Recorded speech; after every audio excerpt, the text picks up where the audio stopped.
fii ci Afrique ba léegi ñuy dund démocratie bu ñuy naxasal lii firnde li mooy ca Kenya la fa xew doy na waar élection ya ñu fa organiser tuur lëndëm askan wala ñu ëpp ca réew ma nag daanaka musuñu toog ci bangu l'école moo tax ba élection ya jotee dañ leen a jël wootalee leen par force nëbb leen dëgg bi jox leen ay carte ya nga xam ne ñu koy wooteel këj nekk ca bopp raw gàdd ba ñu koy wax Uhuru Kenyatta ci loolu ñu dolli ci nañu génnee résultat ya lu ci ëpp dañ ko piraté tuur lëndëm askan wa daldi koy dëpp génnee résultat ya leen neex ndax xam nañu bu lépp jaaree ci yoon ña nekk ca nguur ga dañuy ñàkk ndax askan wa won nañ leen gannaaw ki jiite kujje politique ba di wuyoo ci Raila Odinga dafa mujj bàyyi élection ya daldi koy gedd wax ay ñoñam it nañu def moom na mu def te situation yi ñi mel lu ci ëpp dana andi ay jax-jax ci biir réew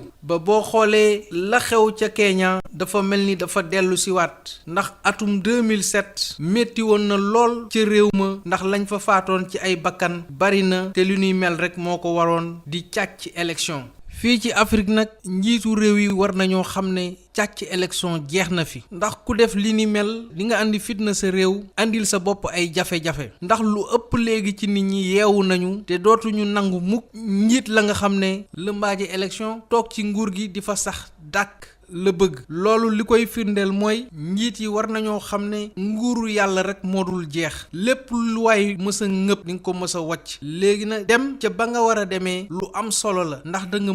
muccal sa réew